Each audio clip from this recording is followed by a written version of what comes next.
에서 이 마산에서 강의를 한 게 처음인데 거기다가 또 이 마산 YMCA 시민대학 강의의 이번 연도 첫 문을 제가 또 열게 되었는데다가 첫 강의를 망쳐서 그다음부터 안 오시면 어떡하나 사실 진짜 좀 부담이 됐었어요. 그런데 다행히 많이 와주셨다고 하니까 저도 좀 기쁜 마음으로 이제 또 오늘 수업할 수 있을 것 같습니다. 오늘 제가 이제 발표할 선생님들하고 함께 이제 볼 주제는 거창의 선비 정신과 교육 전통이라는 건데요. 좀 저도 곰곰이 생각을 해봤습니다. 선비 정신이 도대체 뭘까? 이게 사실은 그러면 선비는 또 뭐고 이제 이렇게 얘기가 될 수 있는데 거창의 선비 정신은 제가 생각했을 때는 의인 것 같아요. 미리 말씀을 드리면 의로울 의자, 의인 것 같습니다. 이게 또 이제 또 다른 지역은 이게 발음이 또 의를 이렇게 발음하는 데도 있더라고요. 저희는 의로운. 그게 이제 거창의 선비 정신인 것 같고요. 그리고 더 나아가서는 이제 강우 지역이라는 용어를 계속 쓸 건데 경상우도 또는 강우 지역의 정신이지 않나 이렇게도 생각을 합니다. 그래서 우리가 거기다가 또 그래서 오늘 첫 시작을 할 때 무엇을 먼저 얘기를 할까 했을 때는 이거 하나랑 그 다음에는 거창의 역사잖아요. 그래서 이게 어떻게 보면 단순히 지역사인데 이 지역사를 우리가 꼭 알아야 할까? 이렇게 또 생각하시는 분들도 많아요. 그리고 이렇게 학계에서도 저는 이제 조선시대를 전공을 하지만 지역사가 중요하냐, 중앙사가 중앙사라고 하면 이제 조정의 일반적인 그 역사거든요. 뭐가 더 중요하냐 이렇게 얘기하면 우선순위는 없는 것 같아요. 다 서로 상호 보완적인 관계가 있는 것 같고 지역사가 모이면 중앙사가 되는 것이고 또 중앙의 역사는 지역의 역사가 또 다 알아야지 되는 것이죠. 서울의 역사, 서울도 어떻게 보면 이제 지역사죠. 서울의 역사도 지역사인 것이고 실록에 나오는 그런 관찬 사료에 나오는 것들만이 이제 역사는 중요하다 이렇게 또 얘기할 수는 없는 부분인 거예요. 왜냐하면 오늘 이 수업을 하다 보면 동계정원이라는 분의 이름도 계속 나올 거고 남명도식 뭐 이런 분들 이름이 계속 나와요. 그러니까 이런 분들이 결국에는 다 실록에 등장하는 사람들이고 그래서 이야기를 하다 보면 거창의 이야기지만 또 이제 중앙의 이야기 우리가 흔히 알고 있는 뭐 사화라든지 병자호란이라든지 이런 이야기들까지도 또 결국은 같이 다 맞춰서 할 수밖에 없는 것 같습니다. 그래서 일단 오늘 거창의 선비 정신과 교육 전통이라고 했을 때는 단순히 거창의 역사다 이렇게 생각하지 마시고 조선의 이 역사의 한 일부로서 오늘 거창의 역사를 본다 이렇게 생각하시면 좋을 것 같습니다. 처음에 이제 안내 받을 때 이렇게 요수정, 구연, 서원, 동계, 고택 요 중심이었어가지고 저도 더 이상은 이렇게 넣지는 않았고 요 세 개를 중심으로 일단 준비를 했습니다. 그래서 이제 순서는 강우 지역의 전반적인 역사 흐름을 한번 좀 같이 살펴보고 그 안에서 이제 거창의 이 요수정, 구연, 서원, 동계, 고택 이렇게 한번 살펴볼 예정입니다. 우선은 이렇게 한번 잡아봤습니다. 남명조식부터 한말까지 절이의 문뿌리를 찾아서 해서 결국 의라고 하는 부분을 좀 계속 염두에 두면서 같이 보도록 하겠습니다. 자, 이제 거창이라고 하면 강우 지역에 속해 있습니다. 저번 시간에 말씀드렸죠. 강우라고 하면 낙동강을 기준으로 해서 영남의 중앙을 관통하는 낙동강을 기준으로 해서 이제 서울에서 바라봤을 때 오른쪽 여기가 강우 지역이다. 강좌는 이 경상북도 있는 이쪽이 주로 강좌 이렇게 부릅니다. 그러면 엄밀히 말하면 이렇게 되는 곳은 그러면 강좌지 않냐 이렇게 얘기할 수는 있죠. 그런데 우리가 강우 지역의 학풍이라고 하면 이제 남명학파 이야기를 많이 합니다. 그러면 이제 그 남명학파라고 했을 때는 영향권이 이 지역까지도 다 포함이 되어 있어요. 그래서 이 낙동강을 기준으로 하지만 이거는 이제 조선시대 때 군사적인 면을 이제 나눌 때 이렇게 많이 나눴고요. 이제 우리가 흔히 학문적으로 이야기할 때 지역의 문화적 특성이나 이런 걸 이야기할 때는 이렇게 거의 요 번역을 전부 다 포함해서 이제 남명학파 번역 이렇게 보시면 될 것 같습니다.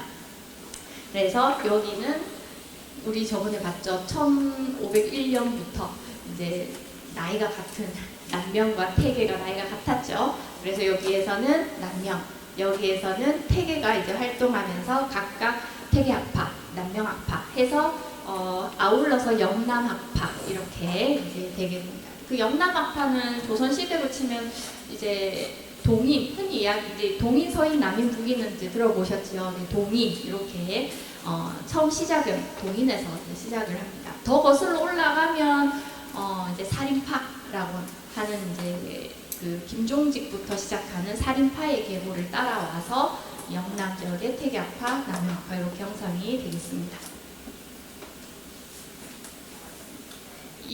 요 지역이 남명의 영향권일 수밖에 없었던 이유가 남명이 이제 태어나서 합천 삼가에서 태어나서 아버지와 함께 당시 아버지가 문과급제를 해서 중앙에 이제 서울로 올라갔어요. 그래서 거기서 같이 생활을 하다가 한 이제 30대쯤 됐을 때 아버지가 이제 돌아가시면서 이렇게 처가가 있는 김해로 내려와요.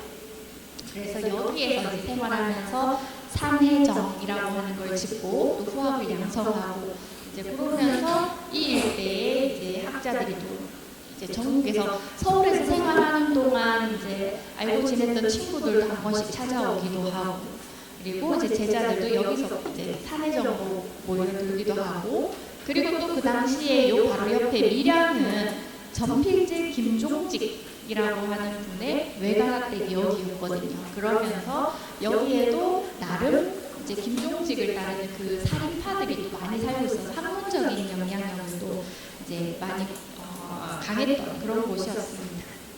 그래서 이렇게 되겠고, 자 남명조식이라고 하면 강우 지역이 학풍의 뿌리 이렇게 되어 있는데 이제 두 글자로 표현하면 경의사상 이렇게 얘기할 수 있을 것 같아요. 그래서 이제 경이라고 하면 마음이 흐트러짐 없이 늘 이제 경계하고 깨어 있고 자신을 수양하는 그래서 내면을 다지는 것이라면 의라고 하는 것은 이제 여러분 잘 아시는 옳고 그른 것을 이제 결단할 수 있는 그르다라고 잘못된 것이 있다라고 하면 그걸 이제 바로 잡을 수 있는 이 실천적인 면을 강조하는 것이다. 그래서 항상 남명이 가지고 다녔던 게 이렇게 두 가지가 있었어요.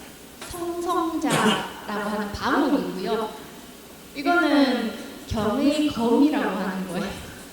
그래서 흔히 뭐 남명을 이야기할 때 칼을 찬 성기 뭐 이런 용어도 쓰더라고요. 강의할 때 보면은 요 검이 한 날까지면 한 5자루가 있었다. 이렇게 이제 전해 들었는데 다 불이 흩어지고 지금은 어디 있는지는 모릅니다. 요 두 물건을 이제 남명이 하나는 요 성성자 방울은 지난 시간에 우리 잠시 이야기했었죠. 성주에 있는 동강 김호이라고 하는 그 소녀 사위 있었죠. 그 사위한테 이 성성자 방울을 나중에 주고요. 그래서 항상 이제 네가 다닐 때 막 이렇게 분주하게 다니지 말고 이렇게 막 소란스럽게 분주하게 다니면 방울이 물릴 거잖아요. 그러니까 자기 스스로 이제 수양하면서 절제하는 그런 것을 이제 또 할 수 있고 그 다음에 이 경의 검이라고 하는 것은 원래 여기 검에 보면 내명자경 외단자의라고 해서 안으로는 이제 스스로 이제 수양을 하고 바깥으로는 이 결단할 수 있는 의의를 이제 나타내는 이런 글자가 새겨져 있었다고 해요. 그래서 요거는 누구에게 줬냐면 내암 정인홍이라고 하는 분한테 줬어요. 네, 합천에 있는 내암 정인홍. 그래서 그 내암 정인홍이 광해군 선조 때부터 이제 임진왜란 일어났을 때 의병으로 활동하고 그 다음 이제 광해군이 즉위하고 나서는 아주 영의정까지 오르면서 광해군의 큰 신임을 받았던 그런 인물이 되겠습니다. 자 이제 광해군이 즉위하면서 정인홍을 중심으로 한 남명학파가 집권 세력이 되었다라는 것이죠. 근데 일단 이거는 좀 당연한 것 같아요. 우리가 임진왜란이 터졌을 때 의병으로 스스로 일어나서 나 혼자 의병을 그냥 나 혼자 하겠다 이게 아니거든요. 그러니까 당시에는 일단 집안에 있는 노비들 그리고 자기 지인들 전부 다 내돈해가지고 재산도 다 내어놓고 이러면서 불량미도 되고 그렇게 해서 의병을 일으킨단 말이죠.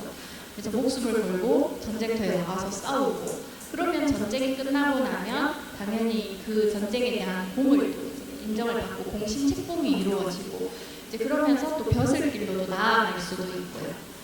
그래서 이 남명학파의 사람들이 임진왜란 끝나고 나서는 중앙정계로 많이 진출을 하게 됩니다. 그리고 이제 광해군이 즉위했을 때 딱 요 대표적으로 이렇게 남명을 제향하는 덕천서원, 그 다음 용암서원, 그리고 기해에 있는 신산서원까지 이 세 서원이 전부 다 동시에 나라로부터 사회를 받게 됩니다. 서원이라고 하면 아시다시피 사립교육기구 이렇게 많이 아시는데요. 교육만 하는 게 아니라 사당에 이제 훌륭한 학자, 본받을 만한 분을 이제 제양을 하죠. 위패를 모시고 봄, 가을로 제사도 지내고 그래서 현인을 닮아가고자 하는 존경하는 마음을 담는단 말이죠. 그래서 남명이 돌아가시고 나서 이 강우 지역의 남명학파의 사람들이 이제 가장 먼저 여기 앞에 봤던 덕천서원, 그 다음에 합천용암서원 이 서원들을 먼저 만들고 그 다음에 이제 신산서원도 비슷한 시기에 만들어졌다가 이제 임진왜란 때 불에 타서 없어지고 새 서원들이 또 대충 비슷합니다. 그러다가 광해군이 즉위할 무렵에 이제 중건을 또 다 마쳤어요. 특히 신산서원. 그러면서 동시에 이제 내합을 청해가지고 사회를 하는 거죠. 사회서원이 되면 일반 서원하고 다른 점이 있어요. 어떤 혜택이 주어집니다. 많이 다르겠죠. 어떤 혜택이 주어질까요? 노비를 제공주지. 노비. 전답. 아, 역시 훌륭하십니다. 노비가 주어지고 그러니까 퇴계가 처음에 우리나라 최초의 서원하면 백운동 서원이잖아요. 주세붕에 의해서 백운동 서원이 저 영주 풍기에 만들어졌어요. 그 다음에 풍기 군수로 퇴계 이황이 오면서 우리가 이제 이 서원이 만들어지고 열심히 공부하려니까 이제 뭐 비용이라든지 재물이라든지 이런 것까지 다 일일이 신경 쓸 수가 없거든요. 그리고 한 번 와서 서원에서 공부하면 오늘 왔다가 그냥 가는 게 아니라 몇 날 며칠 거기 이제 기숙을 하면서 공부를 하는 거예요. 그러면은 기숙하는 동안 오는 이제 식량은 또 어떻게 해야 돼요?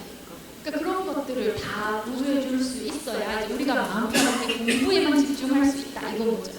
그래서 당시 태계가 경상도 관찰사한테 이제 그 정소를 올려가지고 나라에서 당시에는 어디 가서 쌀 사오는 게 아니잖아요.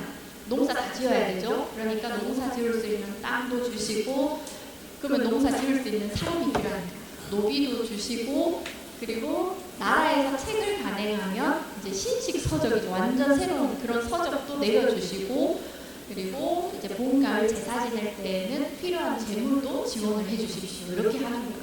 그래서 이제 사익 서원이 되면 그러한 혜택들을 받을 수 있고 이 서원들도 똑같이 그러한 혜택을 받을 수 있다는 거죠. 다만 이제 눈여겨볼 점은 이렇게 광해군이 즉위하자마자 동시에 세 개의 서원의 사익을 내려준 건 전례가 없는 일이에요. 이건 아주 큰 혜택인 거죠. 자, 그만큼 이제 광해군이 또 정의동을 신뢰했다라고도 볼 수가 있죠. 근데 그건 그럴 수밖에 없어요. 왜냐하면 광해군은 제가 저번 시간에 잠깐만 얘기를 했었는가? 잠깐만요. 잠깐 요거부터 좀 보자면 광해군은 이 선조하고 공빈 김씨 사이에서 이렇게 태어났단 말이에요. 그러니까 원래 우리가 왕이 되려면 적장자 원칙이라고 해서 정식 왕비에게서 대비에게서 태어난 첫째 아들이 왕이 되어야 하는데 광해군은 그 어디에도 속하지 않았던 거예요. 원래 선조 성조한테는 이 임목 대비 이전에 인원왕후라고 있었는데 그 사이에서는 아들이 아무도 없었어요. 그러다가 이제 후공인 공빈 김씨에서 임혜군이 태어나고 그 다음에 광희군이 태어났다는 거죠. 그런데 왕세자는 누가 됐어요? 형이 아니라 광해군이 됐죠. 그럼 이것도 또 문제가 되는 거예요. 왕이 되려면 임해군이 먼저 순서는 더 맞다는 거죠. 왜 네가 근데 이제 광해군이 왜 왕이 이렇게 나올 수 있는 거예요. 그런데 이제 임해군은 성격이 썩 좋지 못했었대요. 좀 난폭하기도 했고. 그래서 임진왜란 때 이제 성조는 분조의 정치를 해서 저 위로 올라가고 광해군이 남아서 이제 이 외적들을 문지르고 있을 때 임해군도 당시에 이제 저 위로 올라가서 이 백성들을 이제 다독으면서 의병으로 이렇게 할 수 있는 사람들을 뽑기도 하고 이런 역할을 해야 하는데 도리어 거기 가서 이제 난폭하게 행동하니까 백성들이 임해군을 잡아가지고 그 외적 장수 가토기오마사라고 있었어요. 거기다 보내버린 거예요. 그러니까 얼마나 백성들한테 신임을 얻지 못했나라는 걸 알 수가 있죠. 그럴 정도였다라는 거고. 자, 그래서 성조가 1608년 2월에 이제 병으로 갑자기 죽게 되는데 그러면서 왕세자였던 이 광해군이 다음 왕으로 이제 즉위를 했어요. 근데 이미 우리가 제가 정시간 얘기했나요? 왕세자로 등극을 할 왕세자가 되려고 해도 중국 명나라에 책봉이 필요했고 그런데 거의 한 5번 이상 보냈는데도 명예는 책봉해주지 않았고 근데 이제 왕이 되었으면 또 이제 명으로부터 책봉받는 게 필요한데 여전히 왕세자도 책봉을 안 해주는데 왕으로서의 책봉은 더 가능하지 않는 거죠. 그런 상황에서 또 그런 상황에서 성조가 이제 죽기 직전에 임목대비를 맞이했고 이 사이에서 영창대군도 있어. 그러니까 광해군의 입장에서는 본인이 왕이 이제 즉 왕으로 즉위는 했지만 여전히 영창대군 그리고 임해군이라고 하는 이런 사람들이 있었고 또 신하들 중에서도 영창대군을 지지하는 신하들이 또 있는 거예요. 그럴 때 이제 내양 정인홍은 이 광해군을 밀었다는 거죠. 그리고 영창대군을 지지했던 세력을 소국이라고 하는데 이제 광해군 즉위할 무렵에 이 내양 정인홍의 고변 등등으로 인해서 그들 세력으로 인해서 이 소국도 척결을 했어요. 그러니까 광해군이 즉위하는데 내양의 역할이 굉장히 컸다는 거죠. 이 남명학파의 역할이. 그러다 보니까 당연히 정인홍이 이 광해군 입장에서는 정인홍을 더 신임할 수밖에 없겠죠. 그래서 이제 이렇게 남명을 제한하는 세 개의 서원이 동시에 사회를 갖게 되었고, 자 그리고 나서 1610년에 이제 동방 5현의 문묘 종사가 이루어집니다. 김굉필, 정여창, 조광조, 이연적, 이화 요 5명은 이제 남인이든 서인이든 공인이든 할 것 없이 모든 사람들이 다 이제 합의를 한 거예요. 이 사람들만큼은 조선시대의 가장 뛰어난 학자다. 이렇게 인정을 한 거예요. 문묘의 종사가 되었다라고 하는 것을. 자, 그런데 당시에 이제 정인홍이 이야기하는 거죠.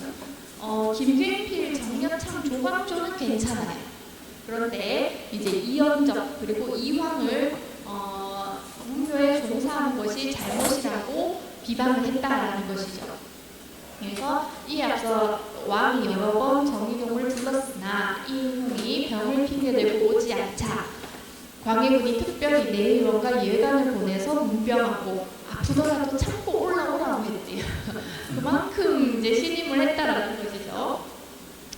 자, 그래서 인홍이 마침내 이제 가서 지금 맡고 있는 찬성의 직을 사임한다라고 하는 사직상소를 올리면서 이연적과 이황을 심하게 헐뜯고 문묘종사의 부당함을 말했다. 그래서 이황의 경우에는 남명하고 동갑이었잖아요. 그러니까 우리 스승인 남명도 충분히 이제 문묘에 배양될 수 있는 사람이다라는 거죠. 그런데 예전에 이황이 남명을 두고 이제 도가 이제 그러니까 노장 이제 도교적인 이런 요소들을 이제 빌미로 좀 비판을 했던 게 있었거든요. 그러다 보니까 이제 거기에 대해서 또 이제 반대하는 이런 그 병물을 또 정인웅이 남기게 됩니다. 그래서 이황은 과거로 출신해서 완전히 나가지도 않고 완전히 물러나지도 않은 채 서성대며 세상을 기롱하면서 스스로 중도라 여겼습니다. 남명과 대곡 성문이라고 하는 사람이 친구예요. 이 사람들은 일찍부터 과거를 단념하고 살림에서 빛을 감추었고 도를 지켜 흔들리지 않아 부름을 받아도 나서지 않았습니다. 그러니까 내압이 생각하는 이제 정인홍이 생각하는 것은 특히 이제 그 남명이든 퇴계가 살았던 시대는 사화의 끝자락이었거든요. 무호사화, 갑자사화, 무호갑자, 기묘, 을사사화를 겪을 때 마지막 이제 중종, 기묘사화 그리고 명종, 을사사화 요 시기를 겪었단 말이죠. 특히 마지막 명종, 을사사화가 있고 날 그 무렵에 이제 퇴계는 중앙정계로 올라가서 관료 생활을 했고, 근데 명종 입장에서는 지금 사화를 일으켰잖아요. 살인을 이제 유배 보내고 죽이고 해서 화를 입었는데, 그런 상황에서 저 남명을 불러오는 거예요, 관료로. 그러면 남명의 입장에서는 저 명종이 살인을 그렇게 많이 유배 보내고 화를 입혀놓고 나를 불러옴으로 인해서 다시 뭔가 살인을 이렇게 우대해 준다, 이런 뉘앙스를 취할 수 있다는 거죠. 그렇게 나의 명성을 이제 자기 명성이 그렇게 뛰어나지도 않지만 그렇게 이용되지 않겠다는 것도 컸다는 거예요. 그래서 이렇게 혼란스러운 시대에 나는 관료로 나아가지 않겠다라는 것이 남명의 뜻이었다는 거죠. 그래서 그런 시대에 관료로 나갔던 이황을 오히려 이제 좀 비판하는 이런 대목이라고 볼 수가 있겠습니다. 그래서 이때부터 남명이 거의 11번인가요? 12번인가 그 명종으로부터 출사의 권유를 받고 하는데도 불구하고 단 한 번도 나아가지 않았다라고 해요.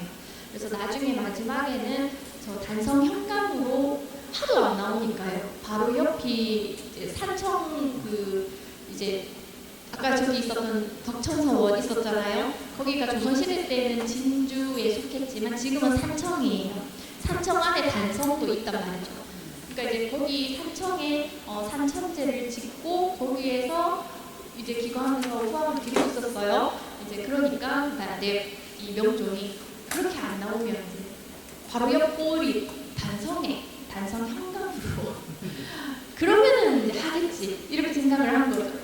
그때도 단성 현감 안 합니다 하면서 을묘 사직소라고 을묘년에 단성 현감 사직하는 상소를 올리는데, 그냥 사직합니다 이게 아니라 그걸 올리면서 그 시대를 비판하는 글들을 쫙 쓰는 거죠.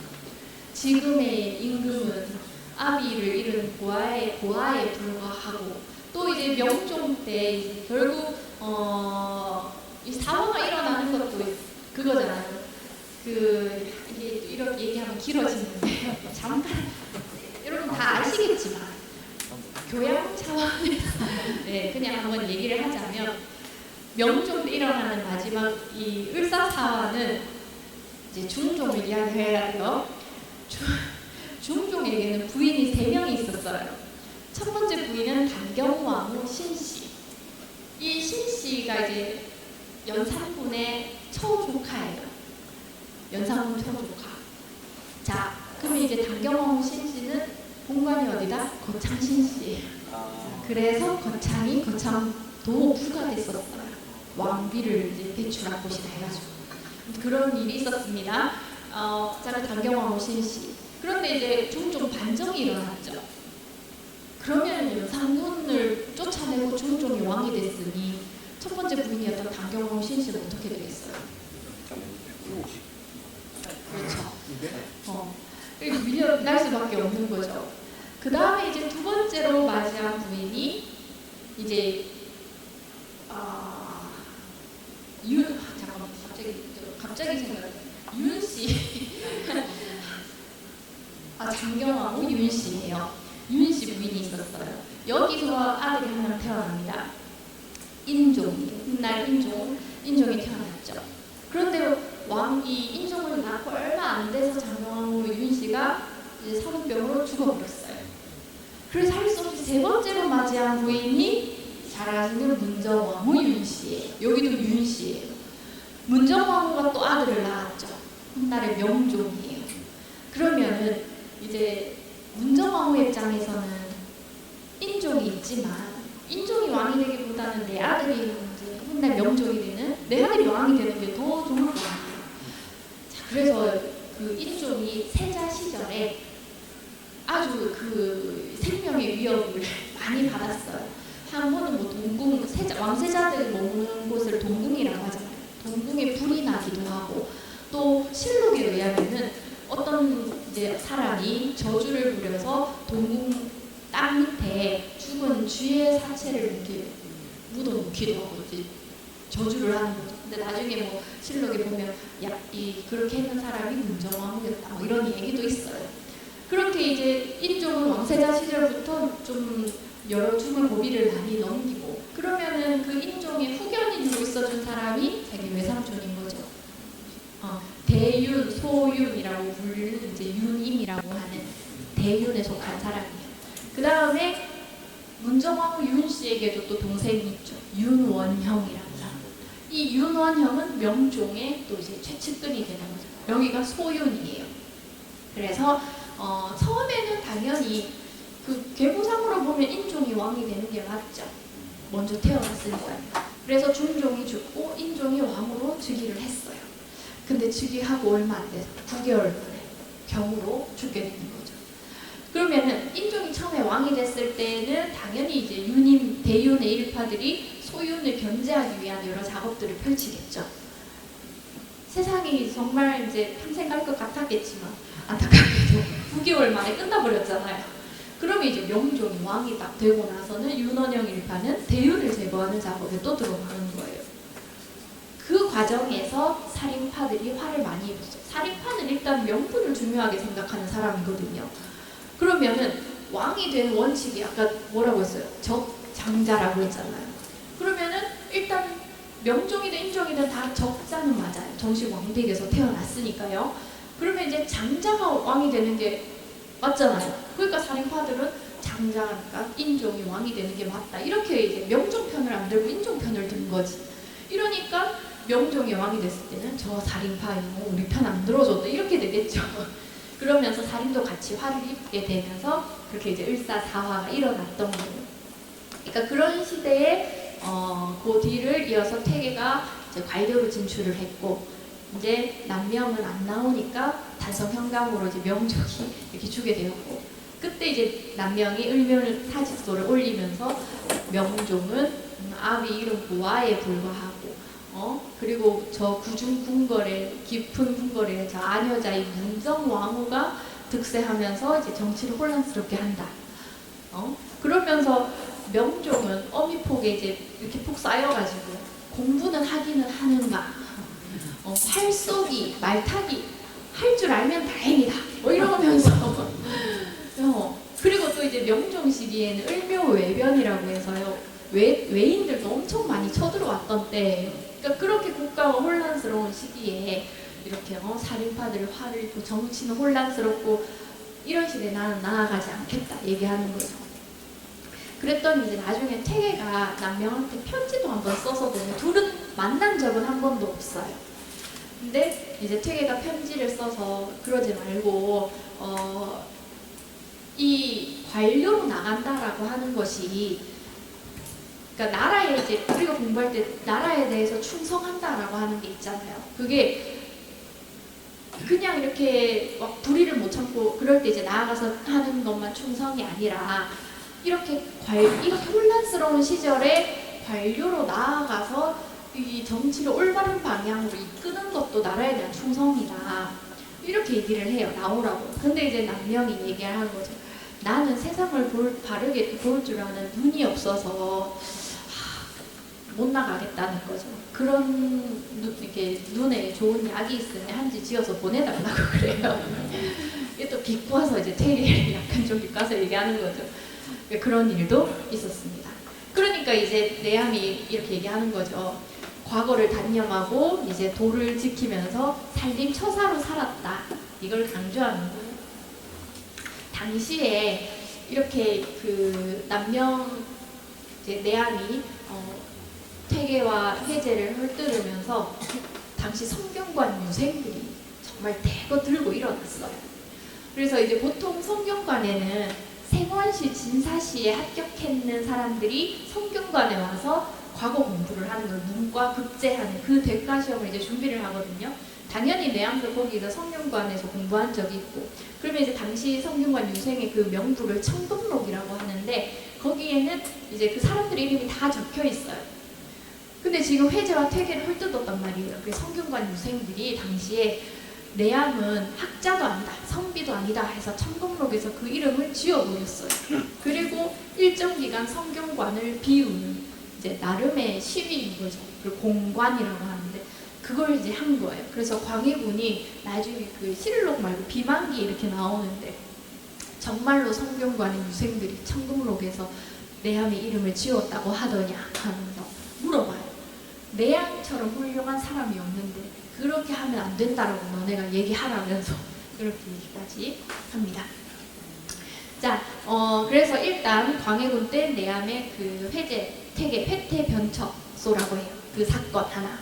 그 다음에 이제 남명학파의 정점에서 이제 또 하나가 요거 저번에 한번 이야기했던 영창대군의 죽음, 그리고 임목대비 아버지 김제남의 죽음. 이게 또 큰 사건이었죠. 영창대군의 어떻게 보면 후원자라고 할 수 있는 사람이 자기 외할아버지 김제남이라고 하는 사람이 있었어요.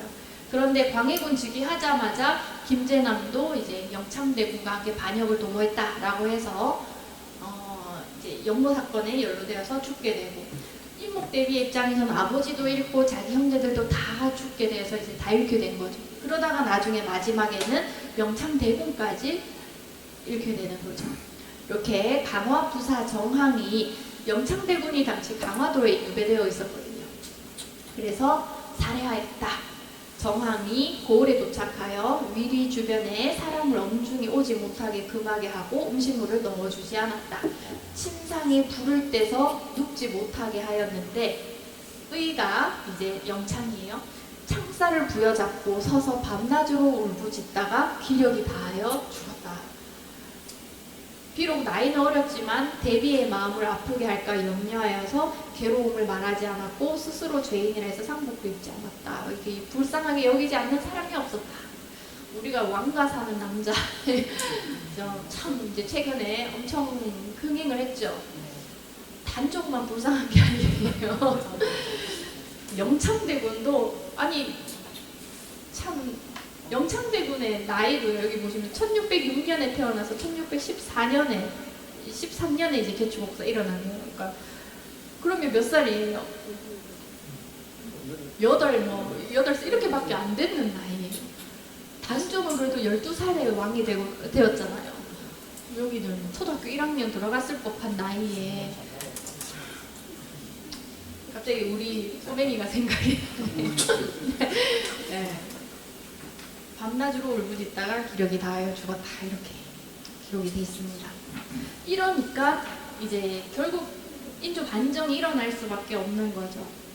이제 뭐 내암의 그 정의동을 따르는 이 학파를 당시에는 북인이라고 불렀어요. 그 동인 내에서도 남인, 북인 이렇게 갈라져요. 퇴계학파 쪽을 남인, 그리고 남명학파 쪽을 북인 이렇게 부르는데 결국에는 광해군 때에는 북인이 중심이 된 북인 전제 정권이 이루어져요. 남인이든 서인이든 간에는 정권에서 큰 힘을 발휘하지 못해요.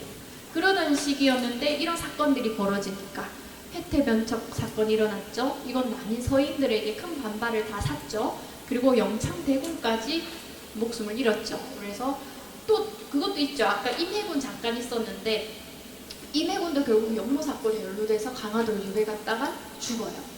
그러니까 형도 죽였어, 동생도 죽였어. 거기다가 요거 좀 더 지나면은 임목대비도 유폐시켜 버리거든요. 그러니까 친어머니는 아니지만 어머니도 결국 폐위시켜 버렸죠. 유교 윤리상 이건 있을 수 없는 일이잖아요.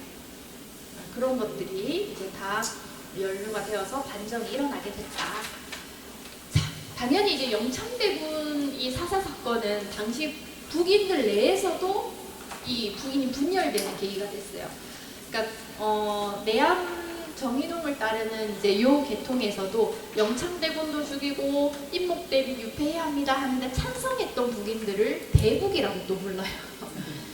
대북, 완전 골수 북인들인 거죠. 여기에 반대했던 북인들, 중북이라고 하는 또 세력이 나와요. 그 중북의 시작이 되는 사람이 동계정원이라는 사람이에요. 동계정원이 이제 이렇게 충언을 올렸어요. 더욱 가슴 아픈 것은 전하께서 영창대군을 죽이지 않으려고 하셨으나, 그러니까 처음에 본인은 이제 막 북인들이 막 죽이자 이러니까 어떻게 죽이겠어요? 자기 이복 동생인데. 그래서 죽일 수 없다. 차마 이제 그건 안 되니까 그러면 유배 보내는 걸로 끝내자 이렇게 됐었거든요. 근데 정항이 이제 죽인 거죠. 그래서 영창대군을 죽이지 않으려고 하였으나 정항이 그를 죽였고, 사람을 죽인 자는 사형시키는 것이 엄한 국법입니다.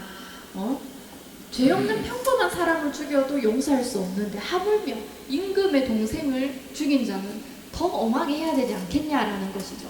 그래서 시대 생각으로는 정항을 참시하지 않는다면, 그러니까 부관 참시하지 않는다면 아마도 전하께서 선왕의 묘정에 드실 면목이 없으리라 여겨집니다. 그러니까 선왕의 묘정들, 종묘에 올라갈 이제 배양을 이제 그게 안 될 거다라는 거죠. 이 말을 듣고 광해군이 엄청나게 화를 냈대요. 그래서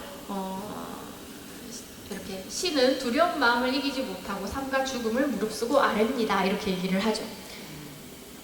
차마 그래서 광해군이 죽이지는 못하고 제주도로 유배를 보냈어요. 10년 동안 인조 반정이 일어나서야 풀려 나오게 돼요. 그게 아니었더라면 동계는 아마 저기서 계속해서 죽었을지도 모르겠죠. 자, 이렇게 인조 반정이 일어나고 나서 광해군의 정권은 이제 무너지게 되었고, 정인홍은 어떻게 됐을까요? 당연히 처형되겠죠. 원래 이 대북에 관한 이야기로만 해도 한참 이야기할 거리가 많은데 이게 너무 축소를 많이 해서 정인홍의 경우에는 이미 당시 나이가 80이 넘었었어요. 근데 경국대전에 의하면 이 시기에 평균 수명이 80, 가당치도 않죠. 40대 후반 50이거든요. 그런데 80까지 살았으면은 이제 어떠한 죄를 지어도, 연모죄를 지었다 해도 죽이지는 않는다라고 이렇게 돼 있어요. 80이 넘은 노인은. 이건 다른 얘기인데 100세를 살잖아요. 그러면 그 당시에 어떤 혜택이 있었는지 아세요? 산삼을 줘요. 산삼요. 더 오래 살라고. 예를 들어서 노비가 100살을 살았다. 그러면 면천해줘요. 엄청나죠. 근데 살 수가 없겠죠. 노비의 삶이. 노비로 100살을 살았다. 이거는 그 삶이 얼마나 힘들었을까요? 그럼에도 불구하고 이제 아무튼 정인홍은 80이 넘었음에도 이 합천에서 그대로 서울로 압송돼가지고 3일 만에 처형당했어요. 자, 문인들은 배척하겠죠, 당연히. 향촌 곳곳에서 정인홍을 따르던 문인들이 향록에서 삭적되는 등 배척을 받았다. 우리 조선시대 선비들은요, 3가지 명부의 이름이 올라야지 그 지역의 양반이다 이렇게 인정을 받았어요. 3가지. 뭐가 있을까요? 족보는 뭐 당연히 그 집안, 그건 당연히 기본이겠죠. 첫 번째로는 향교. 향교에 교생 명부에 올라가야 돼요. 그리고 두 번째, 비슷한 교육기구. 아까 우리 잠깐 봤죠? 서원, 맞아요. 서원의 원생으로 이름이 올라가야 돼요. 세 번째, 요거는 자, 유향소라고 하는 거 들어봤어요, 선생님들? 네. 원래 이제 이 유향소라고 하는 곳은 이 지역의 제지 사족들, 양반들의 자치 기구라고 생각하시면 돼요. 그래서 그들만의 유향소의 인원이다 하는 걸 이제 적어놓은 명부가 있어요. 향안이라고 불러요. 그래서 향안, 교안, 원안 이렇게 3군데의 이름이 올라가야지 이제 양반 이렇게 그 지역 사회에서 인정을 받게 되는 거죠. 근데 참 향안의 경우에는요, 이게 또 지역사회 이렇게 연구하다 보면 좀 다이나믹한 게 많습니다. 지금 이런 것처럼요. 정치를 하다가 이렇게 이제 만약에 영무제 연루가 됐잖아요. 특히나 이 경남 쪽 남명학파의 근거지에서 내암을 따르지 않는 제자들이 과연 얼마나 있었을까요? 그렇다고 해서 만약에 내암의 문인이 아니었다 하더라도 그 집안하고 연결되어 있는 수많은 이 혼반으로 연결된 집안들이 얼마나 많았겠어요. 그러면 직간접적으로 다 연결이 되어 있잖아요. 그런데 이제 인조 반장이 탁 터졌단 말이에요. 저 경북 쪽에 태계학파 쪽의 사람들은 내암이 우리 회태 변척하면서 우리 태계 선생 헐뜯었지 하면서 이제 득살같이 달려드는 거죠. 거기다가 또 폐모살제 했지 이러니까 조금만 이제 그 대북 내암과 연관이 되면은 염북 염색한다는 그 그러니까 북인에 물들었다는 거예요. 염북 그리고 모현 현인을 모독했다. 태계를 모독했다.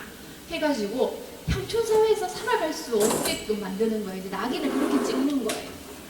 그러니까는 당연히 그와 연관된 사람들은 향안에서 삭제되는 그런 처벌. 이제 제지사족 양반 사회에서 매장인 거예요. 이게 이제 이루어지는 거죠. 네. 자, 그래서 문인들이 또 배척. 그러면 이제 이 강우 지역의 남명학파의 사람들은 살아남으려면 어떻게 해야 되겠어요? 우리 조상은 내암과 철저하게 아무런 관련이 없다. 이걸 이제 강조해야 되는 거예요. 그래서 보통 우리 후인들이 문집을 많이 만들죠. 문집을 만들면 누가 보더라도 내암 문인옥의 이름이 있어요. 문인이 맞아요. 근데 그 이제 문집을 보면 행장이라고 해서 그 사람이 일대기를 접근하는데 우리 선조, 우리 뭐 이렇게 예를 들면 박소희는 광해군 정권 때 혼조 시기에 내암이 저 폐모살제, 폐모론을 하는 걸 보고 저 사람과 의리를 끊었다. 이런 식으로 강조하는 거예요. 그런 걸 유독 더 강조하는 거예요. 그런 경우가 정말 많아요. 정말 많아요. 그래서 그런 사람들은 오히려 반증인 거예요. 우리는 내암과 정말 관련이 있었다. 그렇기 때문에 이제 이렇게 그렇게 반증할 수 있는 거죠. 자, 문인들이 이렇게 배척을 합니다. 그리고 합천은요. 정의동의 고향이다라고 해서 역향이라고 해가지고 합천군에서 합천현으로 강등이 되는 거죠. 그러니까 이제 이 시대는 고을에서 어떤 윤리 강상에 어떤 문제가 생겼다. 자식이 부모를 죽였다. 이런 경우가 생기면요. 바로 그런 사유도 군에서 현으로 강등이 되는 경우가 되기도 해요. 그러니까 그 지역에 있는 선비들은 우리 고을이 격하가 되지 않게 하기 위해서 백성들한테 그 고을 사람들한테 유교 윤리적인 면을 계속해서 또 강조할 수밖에 없고 그래서 소학이라고 하는 것도 가르쳐 주기도 하고 뭐 향주례나 향약이라고 하는 고을의 약속 이런 것들을 계속해서 보급을 시키는 거예요. 특히나 이제 임진왜란 끝나고 나서 강우 지역의 사람들이 이 의병으로 많이 창의를 했다고 했잖아요. 그런 다음에는 이제 전쟁이 끝났어요. 그럼 지역이 너무 혼란스럽잖아요.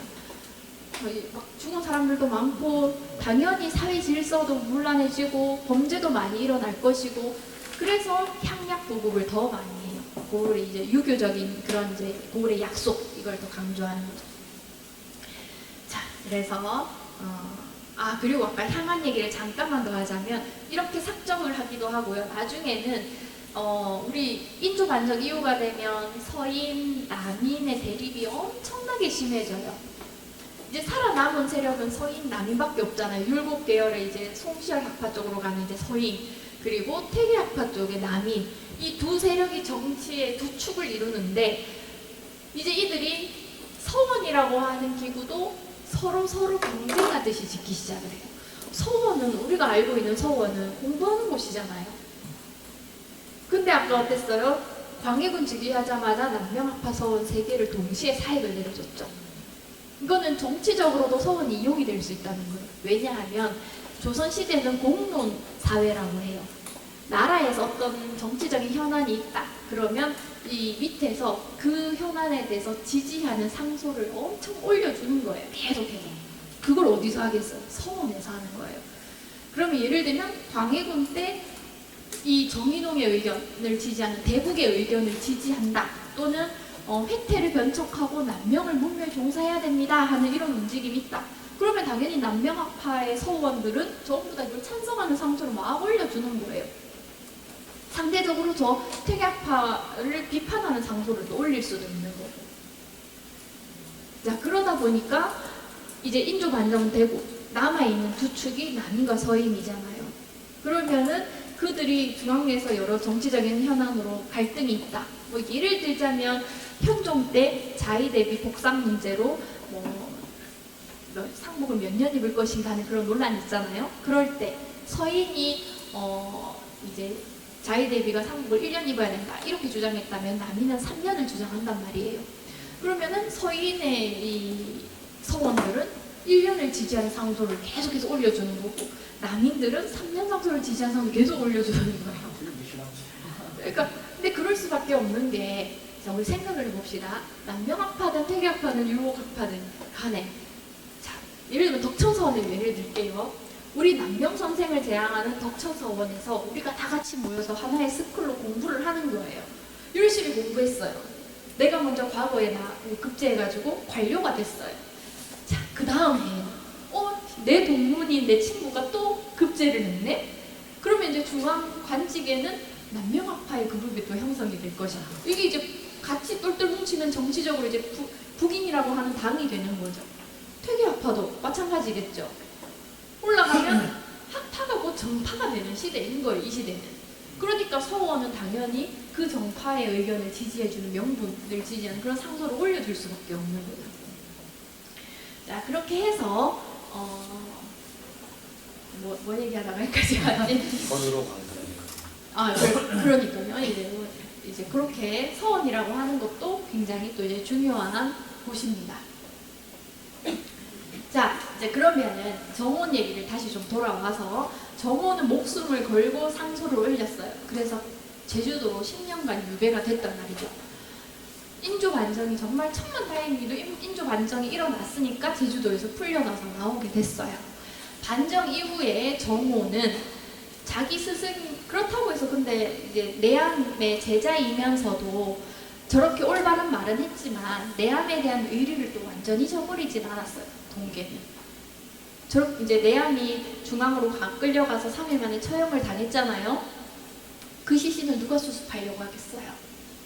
북인들도 지금 이미 그 정의동의 제자들은 향촌 사회에서 이미 다 매장되거나 회가 출향당해서 우리 고을에서 내쫓기고 이런 판국인데 근데 동계가 그 시신을 또 다 수습해가지고 장례를 또 치러줘요. 그러니까 의리에 있어서는 그런 걸 또 해준다는 것이죠.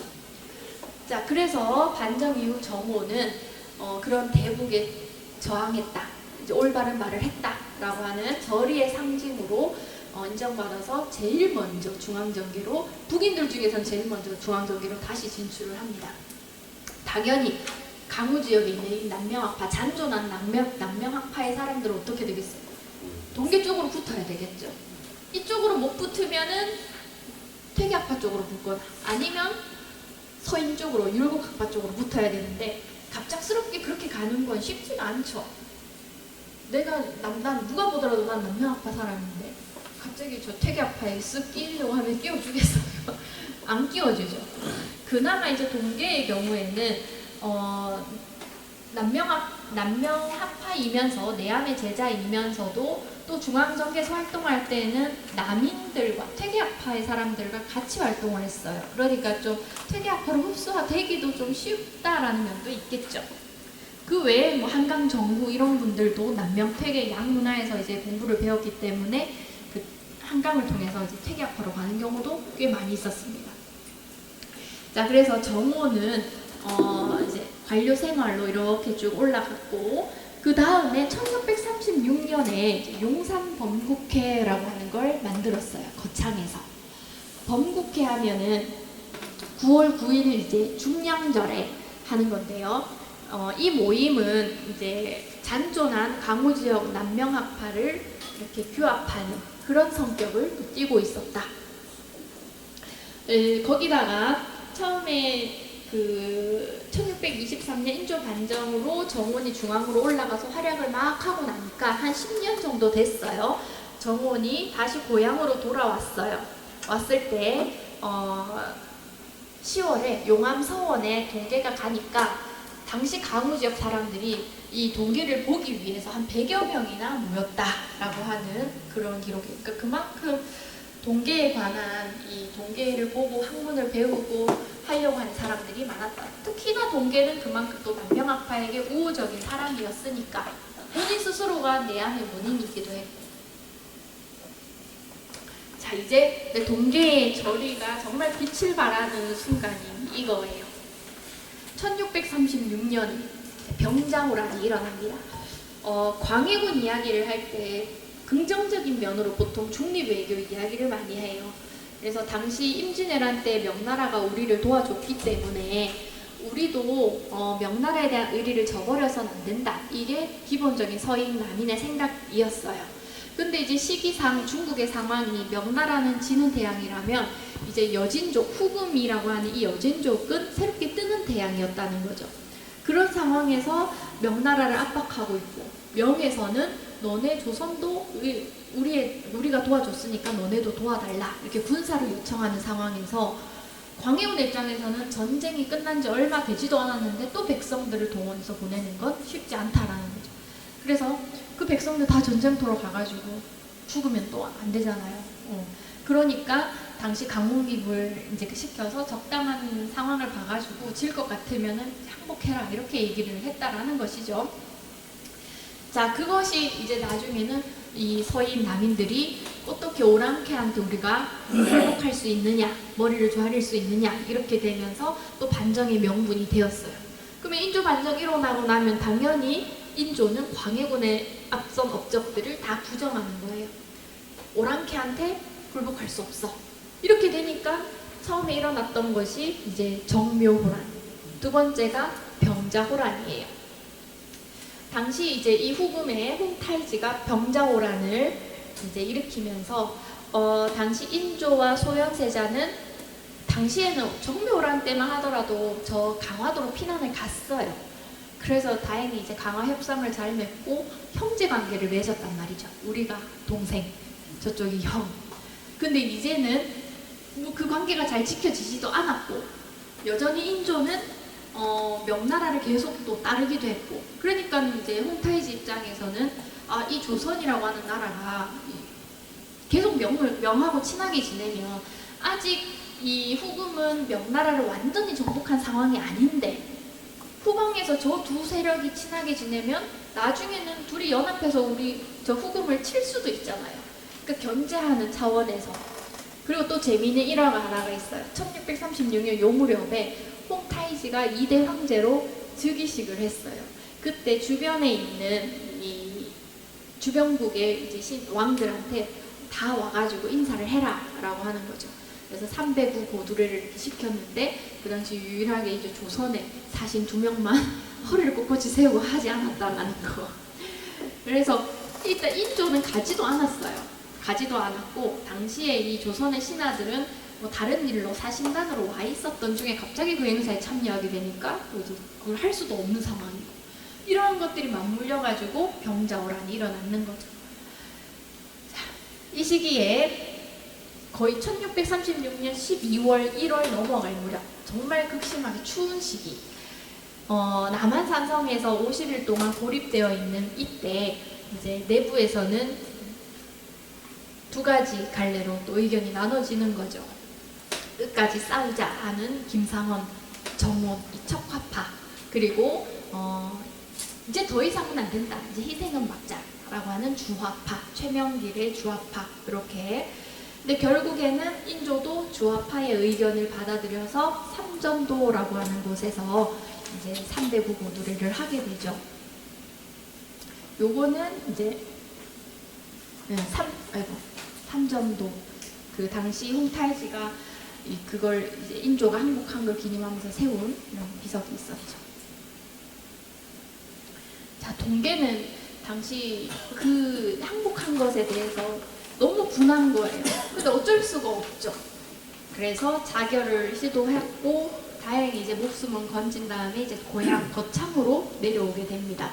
그리고 이제 명나라의 마지막 연호 이제 숭정이란 연호가 여기서 끝나니 내년에 어찌 다른 달력을 펼칠까? 이제 이 말인즉슨 후금 이 청나라의 달력을 오랑캐의 달력을 쓰지 않겠다라는 것이죠.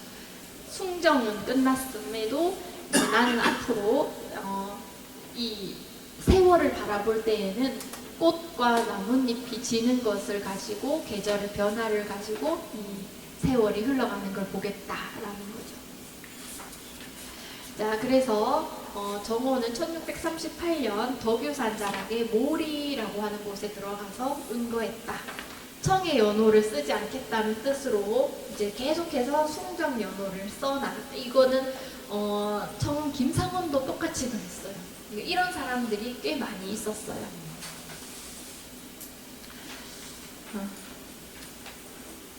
모리가 되게 모라고 하는 경우는 이름이 없는 걸 모라고 하잖아요. 산이 이 지명 자체가 모리인데요.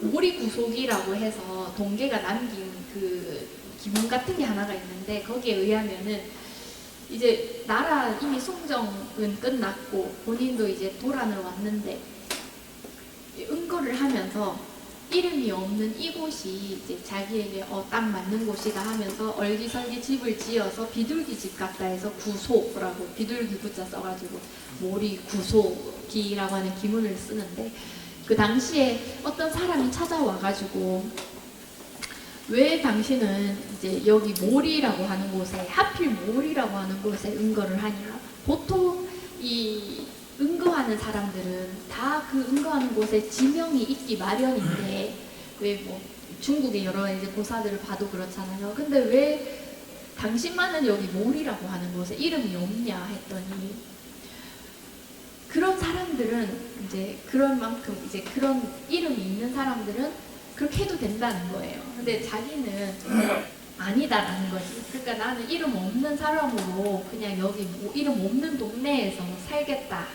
근데 또 이제 물어봐요. 그 사람 어떤 사람이 아니 보통 선비라고 하면 상투도 틀고 이렇게 좀 옷도 다정하게 입고 그렇게 있는데 동계는 상투는 갓은 썼는데 머리는 구라치고 있고 옷은 입었는데 허리띠는 하지 않고 있고 되게 좀 자유분방하게 있었나 봐요. 그랬더니 왜 그렇게 입냐 했더니 이제 동계가 이렇게 아니 그대는 어디 가가지고 이렇게 산속에 있는 노인 그러니까 은가하고 있는 이런 노인이 상투 틀고 꼿꼿하게 앉아가지고 이렇게 있는 사람을 본 적이 있느냐 그렇게 얘기를 하는 거죠. 그러면서 먹는 반찬도 시원치 않으니까 이제 그 사람이 이렇게 해서 이 선비로서 어떻게 그런 체면도 있는데 왜 이렇게 하냐는 거예요.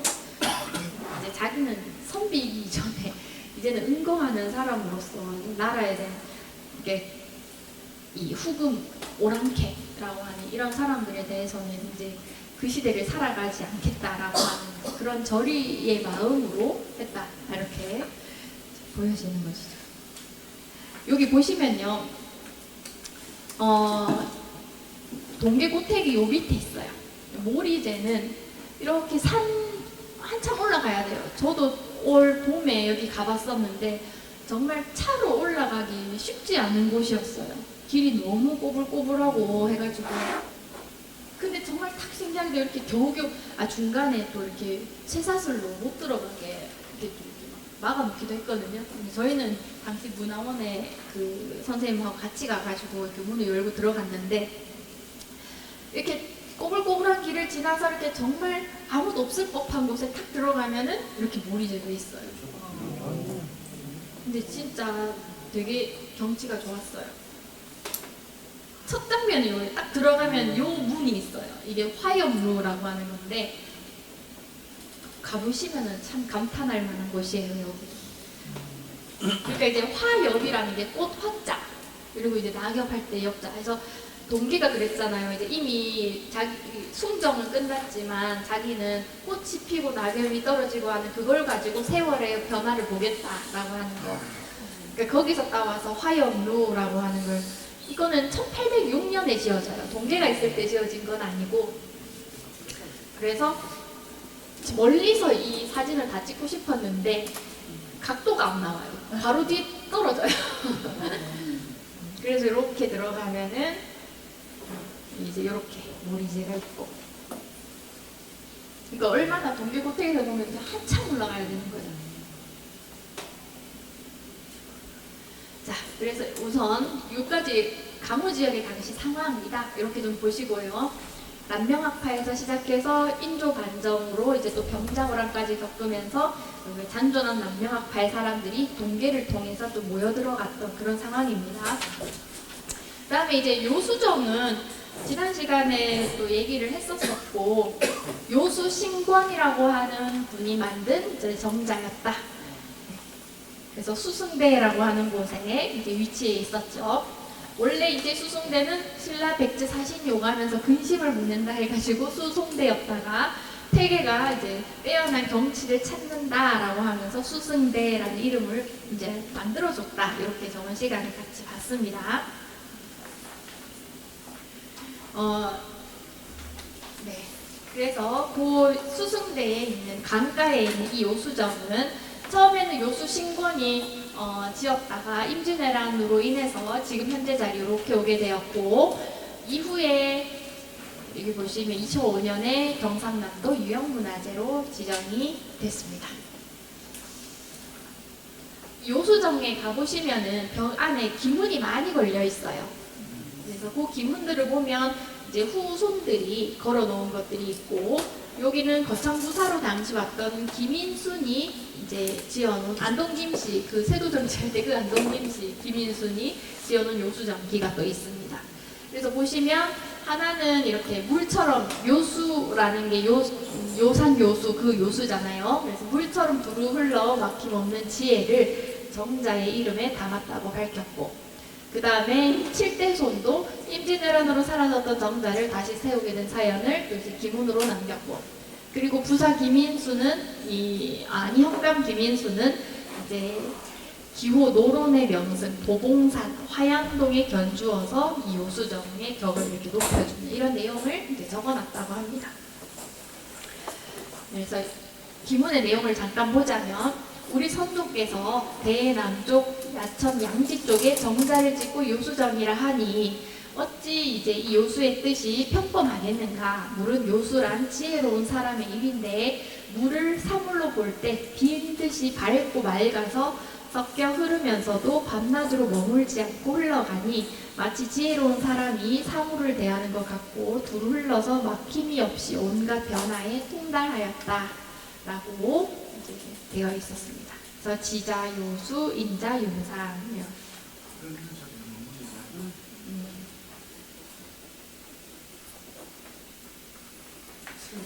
네.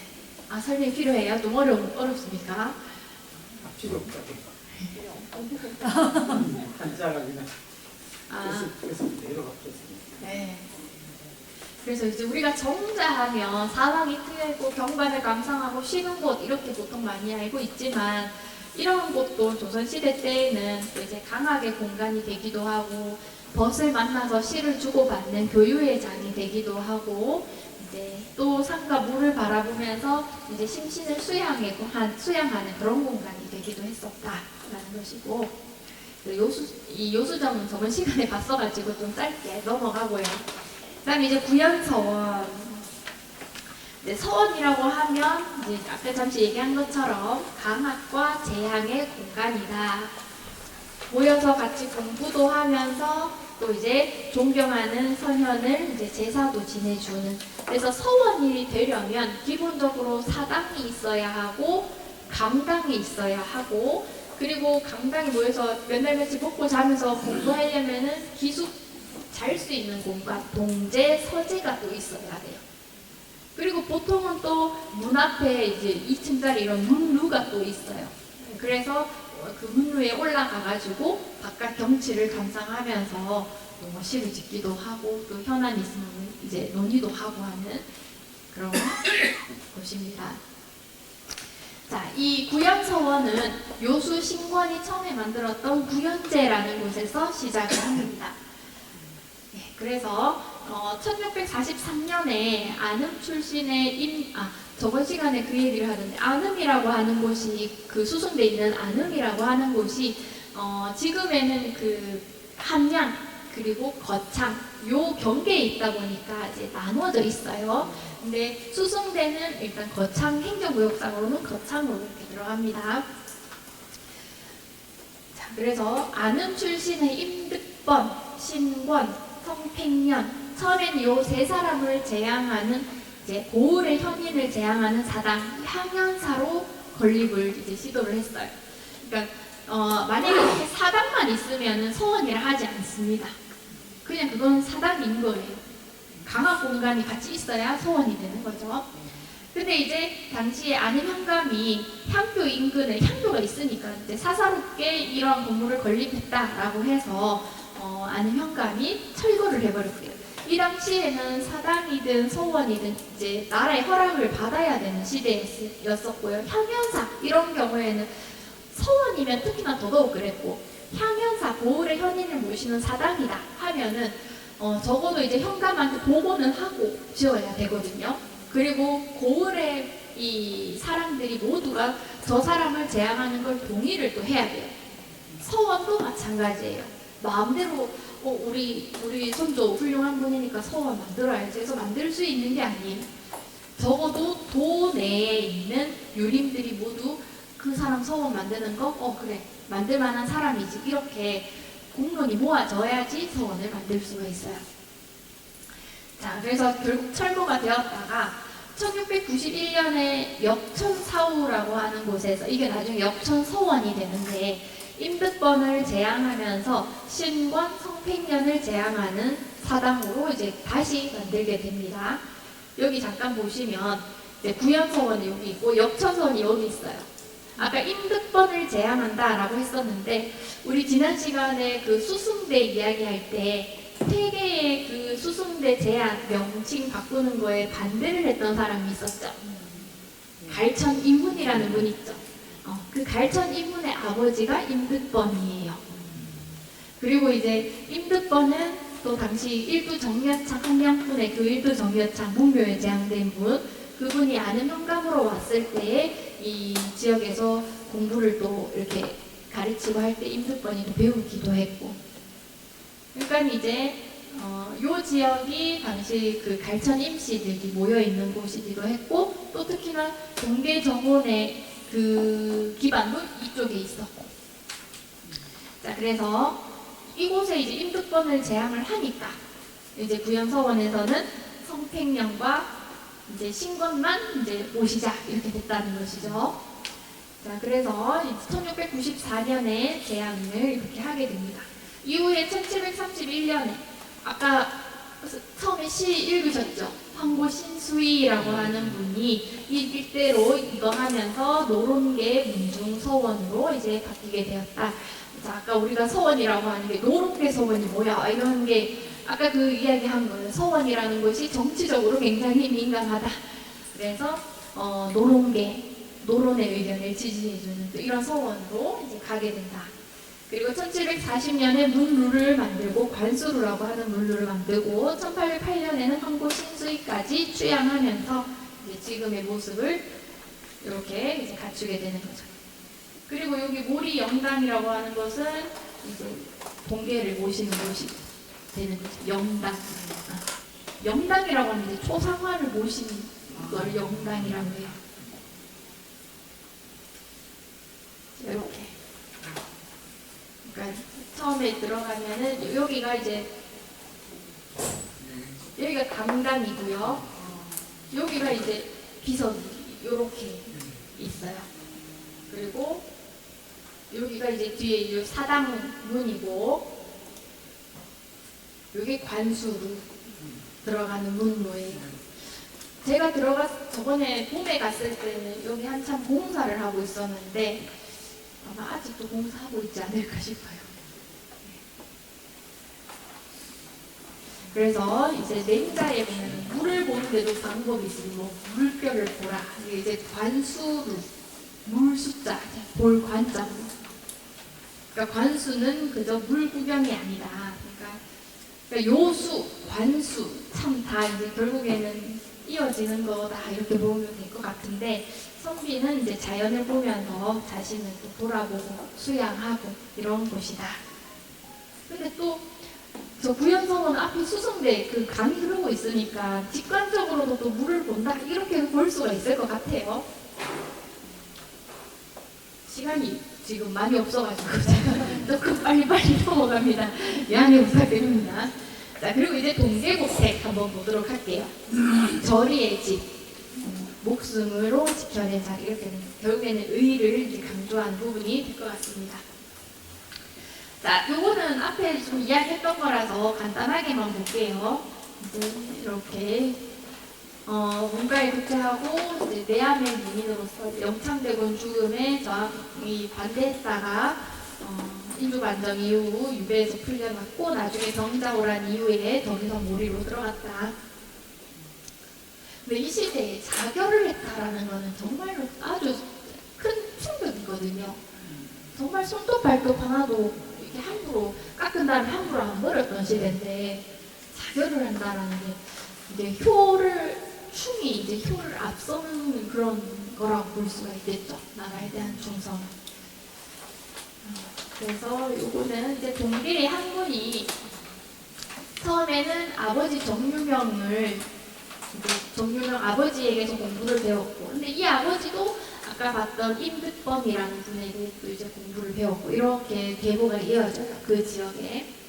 자, 이후에 월천 조목 태계의 고제 하면은 4명이 있습니다. 태계의 대표적인 제자. 첫 번째 제자. 가장 오랫동안 태계 옆에서 보필했던 제자가 월천 조목이라고 하는 분이 있어요. 태계와 같은 예안 출신입니다. 지금의 안동은 조선시대 때에는 예안현 그리고 안동구 이렇게 2개로 이제 나눠져 있었거든요. 그래서 태계는 예안 출신이 엄밀히 말하면 도산서원이 있는 거기가 예안이에요. 그리고 월천 조목도 예안 출신이에요. 그 다음에 태계의 또 대표적인 제자가 있죠. 아마 잘 아실 텐데요. 서해 유성용, 학봉 김성일 이런 분이 있어요. 이런 2분은 다 이제 안동 분이세요. 그리고 한 분이 성주군의 한강정구, 요 분은 남명택의 양문화에서 공부를 배웠어요. 근데 제가 보기에는 남명 쪽이 조금 더 가깝지 않았나 싶어요. 왜냐하면 태계가 돌아가셨을 때에는 뭐 사정이 생겨서 이제 장례를 치르러 못 가요. 그리고 이미 그 당시에 좀 쟁쟁한 월천이나 이런 큰 어른들이 많이 있었기 때문에 본인의 입지가 그렇게 이렇게 좀 그랬었고, 상대적으로 남명 쪽에서는 한강의 영향이 꽤 컸었거든요, 그 당시에. 자, 그렇습니다. 그 월천과 이 월천 조목과 태계는 되게 사이가 정말 교학 성장의 이 모범사례, 이렇게 서로 같이 배우면서 공부하면서 같이 이제 성장하는 이런 거이면서도 또 되게 태계가 월천을 많이 아꼈어요. 그 이제 관직 생활을 못하니까 태계가 직접 나서서 관직 생활 이런 자리가 있는데 니 한번 나가볼래 하면서 이렇게 막 주선도 해주고요. 한 번은 이제 월천이 또 술을 또 좋아했었나 봐요. 술 먹고 그 현감하고 같이 술 먹고 이제 좀 실수를 했겠죠. 그러니까 태계가 방문 걸어 잠그고 네가 뭐 잘못했는지 반성해라 하면서 이런 얘기까지 편지로 주고받을 만큼 굉장히 서로 관계가 돈독했어요. 자, 근데 그 월천 조목이 1598년 하청 군수로 부임을 해왔었어요. 그 시기에 이 동계는 이제 조목에게도 공부를 배웠고, 근데 사실은 그 동계 연보에 보면은 조목 정부에게 배우고 그 다음에 이제 정인홍에게 배웠다라고 나오는데, 사실상 순서를 보면 정인홍의 문인이 먼저예요. 정인홍의 문인이 먼저 되었고 그 다음에 이제 조목 문인이 되고 한강한테도 배우고, 그래서 당시 일어난 사람들한테 다 공부를 배웠는데 근데 정인홍이 시신을 수습해줄 정도로 이제 정인홍에 대한 의리가 더 가장 컸다 이렇게 볼 수가 있고, 태계학파에서 월천 조목의 신도비를 누가 써주냐면 동계 정원이 써줘요. 그러니까 그게 굉장히 중요한 의미가 있는 거죠. 태계학파 내에서도 동계에 대한 인지도는 상당히 높았다라는 거거든요. 이거는. 자, 요거는 이제 제주도에 가면 귤림서원이라고 있어요. 여기에 동계가 이제 정원이 유폐 모셔져 있어요. 이 귤림서원에는 제주도로 유배 오거나 했던 이름난, 이제 제주도 유배 와서 또 공부도 가르쳐주고 했던 이런 이름난 사람들을 이렇게 모시는 그런 서원입니다. 김정, 송희수, 정훈, 김상원, 송시열 이런 사람들이 이렇게 배합돼 있고, 그리고 이제 이거는 서귀포에 가면 있는 그 보석초등학교, 저도 한번 가봤었는데 이 초등학교 정원에 이렇게 동계 정선생 유업이라고 해서 비석이 이렇게 세워져 있어요. 거창을 가보시고 나중에 연장선에서 제주도 가서 가보시면 더 좋지 않을까 싶습니다. 뭐 이제 좋은 명분이 되겠죠. 네. 자, 그 다음에 이제 동계고택 이렇게 생겼습니다. 여기 들어오면 여기가 문간채고, 그리고 여기 사랑채, 안채, 그리고 여기 간호, 뭐 이런 구성으로 되어 있습니다. 동계고택은 이제 동계 그 후손들이 지금 살고 있는 종택인데요. 이것도 사실은 또 할 얘기는 있어요. 그때부터 동계 정원이 있을 때부터 그곳에 위치했던 집이냐, 계속 한 번도 떠나지 않고 살아왔냐라고 하면 그렇지는 않습니다.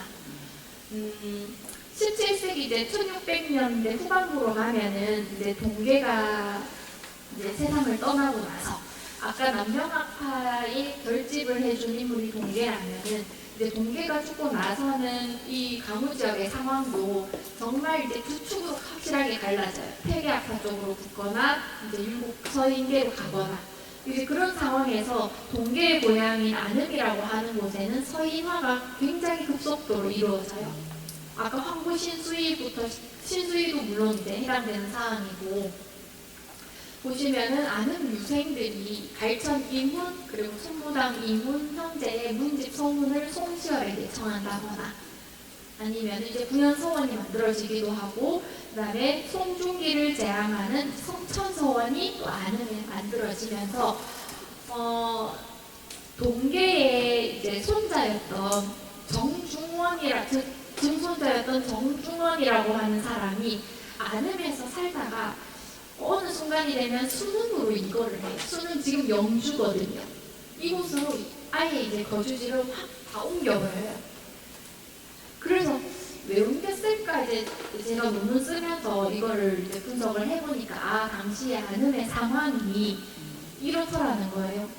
동계는 인조반정 이후에 남인계와 이제 같이 움직였는데, 골청 조목의 신도비도 동계가 써준 만큼 그러니까 남인화가 이제 진행이 많이 되어 있었는데, 고을에 있는 사람들이나 이런 걸 보면 서인계가 너무 많더라는 거예요. 그러니까 이런 것보다는 오히려 영주로 이거 해가지고, 그 당시엔 또 숙종식이 가람 이현일이라고 하는 아주 또 영남 남인을 대표하는 조정에서 중앙에서 활동하는 또 사람들도 있었고, 그 제자들도 많았고, 그래서 이 증손자 정중원은 수능으로 이거 한 다음에 거기에 있는 폐계학파 사람들하고 함께 이제 활동을 해요.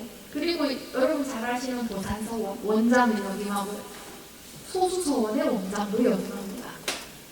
그러니까 이제 동계의 후광을 안음에서는 잘 못 받았지만 저 영주 경북으로 갔더니 훨씬 더 이제 그 학문적인 영향력도 그렇고 이제 많은 동계의 후광을 갖게 되는 것이죠. 자, 그러다가 1728년에 이인좌해난이 일어납니다. 소론이 노론이 영조가 경종을 독살했다라고 하는 이제 그걸 명분으로 이인좌해난이 일어났고, 영남에서는 정중원의 아들이었던 정희량이 가담하게 됩니다. 처음에는 이 영주에서 이거를 시작을 해서 안동 살인들 유림들한테도 이걸 하자 하는데 안동 유림들이 아무도 동조를 안 해주거든요. 그러니까 그러면 자기 원래 선대의 근거지가 되는 곳이 안음이잖아요. 이쪽으로 오는 거죠. 그래서 안음, 거창, 하천 이 일대에 있는 사람들이 다 동조해가지고 정희량에게 가담을 하게 됩니다. 근데 이제 결국 이 사건도 다 이제 그 영모로 해서 다 진압이 되는 거잖아요. 이게 성공을 거둘 수도 없는 것이고. 이렇게 되니까 이인자의 나인에 가담했던 정의랑의 집안은 멸문지혈을 당하게 됩니다. 집에 이제 지금의 집은, 이 시기의 집은 수능에 있었잖아요. 그러니까 수능에 있는 이 집안 사람들도 전부 다 이제 노비로 끌려가고, 실제 이 집안 족보를 보면 제가 이제 뭐 그 당시 이렇게 처벌하고 이렇게 했던, 추국하고 했던 그 이제 기록을 취한 구간이라고 하는데, 그런 데에서 이 정의랑과 관련된 문서들을 이렇게 쭉 인명을 다 뽑아봤더니 분명히 이름이 나와요. 근데 족보에 이름이 없어요. 그런 경우가 굉장히 많아요. 이렇게 되니까 아는 혀는 피연이 돼버린 거죠. 그리고 반은 거창, 반은 함양, 지금처럼 이렇게 이제 나눠진 거예요. 자, 그러다가 보시면은 한 10년 지났어요. 좌의정 김제로의 청으로 영조가 충신 정원의 후사를 세워라. 배가 끊겨서는 안 된다. 해가지고 가게를 다시 잇게 합니다. 이때 이제 정의랑 난으로 인해서 집안 재산이 전부 다 정벌됐었거든요. 그 정벌됐다는 거는 이 난을 진압하면서 이제 공신이 또 나올 거 아니에요. 그런 사람들한테 그 재산이 다 들어갔어요.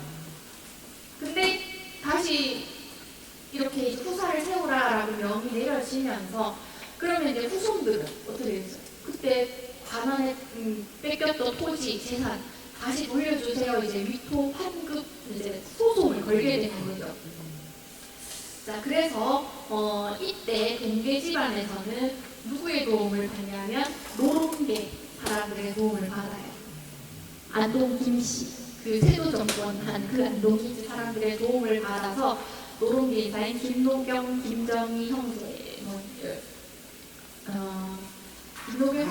김정희 형제는 아닌데, 아무튼 이때 그래서 그 위토를 다 환급을 받습니다. 그것도 대단하죠. 예전에 제가 지금은 문경인데 그 당시에는 상주였어요. 문경에 저 평산신씨 집안 그 임하당 신홍양이라는 사람이 있거든요. 그 집안 숙종식 활동했던 사람인데 그 집안 공문서를 이렇게 보다 보니까 위토환급 이게 있는 거예요. 그리고 보니까는 그 집안에서 공을 세웠었나. 그래서 이 동계정원 집안의 토지를 가지고 갔는데 다시 이 집안에서 이제 그 토지를 가지고 간 거죠. 그러니까 그거 돌려달라고 하는 또 그 내용 소송을 그런 문서를 본 적이 있었습니다. 그러니까 그 당시 위토환급을 막 주장할 때 소송하려면 상소 올려야 되잖아요. 그러면은 그때 상소 올릴 때 보니까 상주유생 누구 그러니까 정원의 후손 이름이 적혀 있더라고요. 그래서 그 당시에 이 배를 이었던 그 후손은 상주에 거주하고 있었다는 것이죠. 그러니까 이쪽에 거주하고 있는 게 아니었던 거예요. 자, 그러다가 나중에는 다시 이제 이 18세기 말쯤 해서 다시 지금 거창의 동계독택이 여기로 옮겨와가지고 동계선생 연보도 만들고 이제 동계를 현양하는 그런 각종 사업들을 펼치게 됩니다. 자, 이제 집에 새겨진 이름들 해서 이런 형판들이 많이 걸려 있어요. 동계독택에서 가장 대표적이고 좀 유명한 형판이 바로 이 충신당입니다. 이름에서 정말 뭔가 정원을 떠올리게 하는 그게 있죠. 네. 이 충신에서 1819년 후손이 위토환급을 위해 상경했을 때 김노경 예조판서였어요. 예조판서 김노경의 도움을 받아서 위토환급을 받고 그 당시에 이 김노경의 아들이 김정희입니다. 수사 김정희 들어보셨죠? 그 성의 북글씨로 유명한 그 김정희예요. 그런데 이후에 그 김정희가 그 대정면, 제주도 대정면, 여기가 동계가 유명한 곳이거든요. 여기로 유배 갔을 때 정원의 이야기를 또 들은 거예요. 그 당시 제주도는 이런 말 그렇지만 정말 유명한 학자가 없잖아요. 그러니까 섬마을이고 하니까 그런 학자가 나올 수도 없고, 그러니까 아까 뭐 귤림서원처럼 유배 와서 그 있는 학자들한테 공부를 배울 수밖에 없는 거예요. 그러니까 동계도 유배 가가지고 그 지역에 있는 사람들한테 또 공부를 가르쳐 주기도 하고 그런 이야기들을 많이 들었다는 거죠. 자, 그래서 갔다 오고 난 다음에 이 충신당이라고 하는 현판을 써서 줍니다. 그래서 이 글자가 이제 추사체라고 보시면 되는 거죠. 네. 그리고 요거는 이제 여기 동계 종택의 사랑채인데요. 이렇게 기역자 형태로 되어 있어요. 여기 앞에가 돌출되어 있는데 여기에 이렇게 또 돌출되어 있고, 그리고 이제 여기 보시면 문에 또 뭐가 하나 걸려 있어요. 이렇게 문간공. 동계 정원의 시호가 문간공이거든요. 그래서 문간공, 동계, 정원, 지문 해가지고 이제 정려가 내려지는 거예요. 그러니까 충, 효, 열 이 상당에 해당하면 이제 나라에서 그 이제 충신, 효자, 연료에 대해서 나라에서 이제 정려를 내려주는 거죠. 인조가 직접 내려준 정자오라는 게. 그리고 이제 저도 이때 요거 보세요. 모화라고 돼 있어요. 모화. 이름 없는 집입니다. 모리를 떠올리면 좀 비슷하죠. 네, 절이의 공간. 절이의 공간이라 생각하시면 돼요. 자, 그리고 보자면 고종 황제의 두 번째 황제 의친왕 이강이 여기에서 2개월간 머물면서 또 현판을 써줬대요. 그러니까 일제의 나라를 빼앗기는 시기에 절이의 공간, 모리를 떠올리면서 모화 이렇게 되는 거죠. 그러니까 1636년에 모리화, 이 시기는 거의 지금 이제 국권 상실이 1900년대 대한제국 뭐 이런 시기니까. 그리고 아까 사랑채 바로 앞에 있었던 나무인데 요거는 파매라고 불리는 이제 나무라고 해요. 용주 조경이라고 해서 그 동계 정원이 이제 살았던 고시대에 같이 활동했던 관료였는데 파주에서 살았대요, 그분이. 그래서 파주에서 매화나무를 선물해 줘가지고 파매라고 하는 이름을 붙었다고 해요. 근데 그때부터 바로 있었던 건 아니고 이거는 그 선물을 받은 다음에 한 20-30년 있다가 그 나무가 죽어서 새로 세운 나무가 지금까지 있는 거라고 합니다. 그리고 이거는 매화옥 그래서 실자인데, 그러니까 한자 보면은 그 실자처럼 보이는데 이게 옥의 그 원래 글자라고 합니다. 네.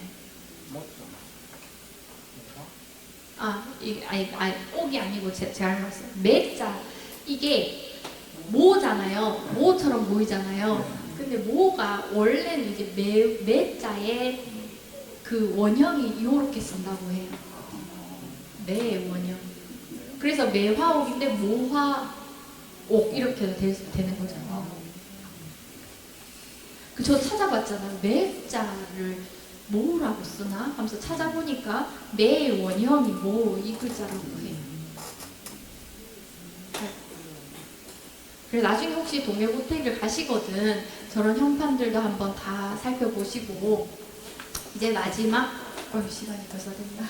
한 말까지 이어진 이제 정신이라고 해서 이러한 절이 정신이 국권 상실이 일제강점으로 들어가는 시기에 거창 선비들에게도 나타나더라라는 거예요. 의암 유인석이라고 하는 분이 우리가 읍사늑약 당하고 나서 유림들한테 했던 이야기가 있어요. 당시 유림이 할 수 있는 방법, 이제 현실에서 이제 살아나가 대응할 수 있는 방법 3가지를 이야기하는데, 당시 유림들 중에는 그런 상황에서 목숨을 끊고 자결하는 경우, 정말 나라에 그 동계가 자결했듯이 자결하는 경우, 그 다음에 또 하나는 저 총칼을 들고 의병으로 항쟁하는 거, 또 하나는 망명하거나 응거해서 우리의 전통을 끝까지 지키는 거, 이 세 가지 방법이 있었어요.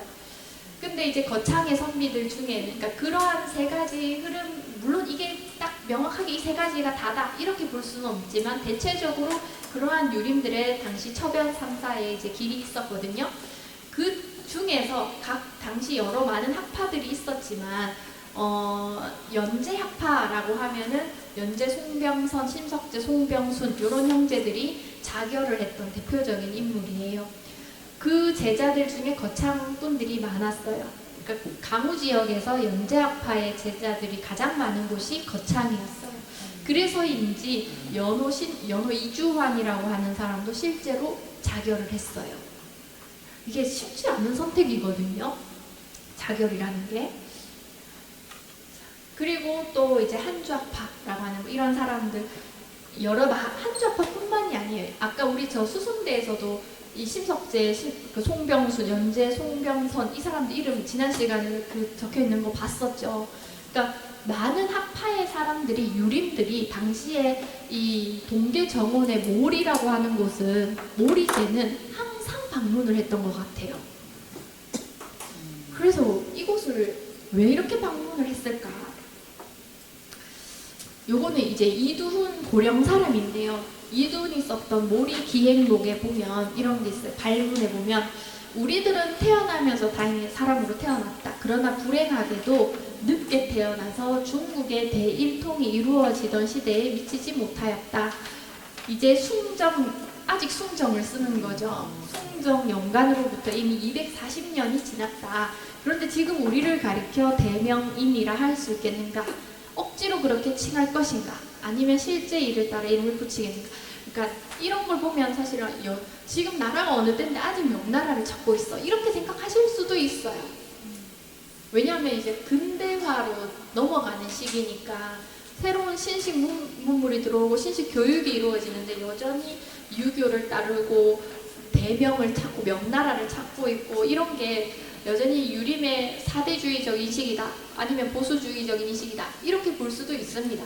그런데 당시의 유림들이 정말로 명나라를 4대에서 저런 말을 했을까요? 명은 이미 없는데. 그러니까 우리 민족이 가지고 있는 그 의리라고 하는 걸 의리라는 측면에서 봐야 한다라는 것이죠.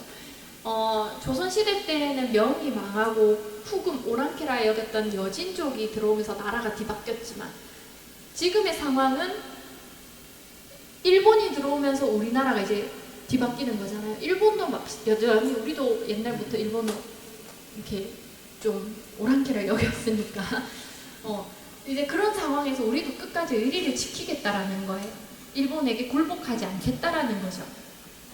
그렇다면 우리는 무엇이라고 해야 하겠는가? 우리도 옳게 부를 게 없다는 거예요.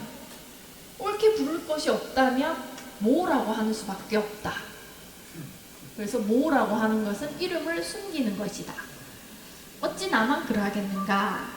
지금 천지를 가리켜 대명의 천지, 해와 달을 가리켜 대명의 일월 뭐 이렇게 말할 수 있는가? 이 천지 산수 강산이 지금 대명이라는 표현을 썼지만 우리의 것은 맞냐라는 거예요. 이제 일본이 이렇게 막 들어오고 있는 상황인데 모두 구차한 것이고 억지로 붙인 것이다. 그래서 그렇다면 차라리 모든 것을 숨겨서 어떤 천지, 어떤 일월, 어떤 모 산하 지역 이렇게 하는 것이 낫지 않겠는가? 이 뜻은 내가 정 선생의 몰이라는 칭호에서 얻은 것이다 라고 해서 차라리 이름이 없는 것이 낫겠다 이런 거죠. 네.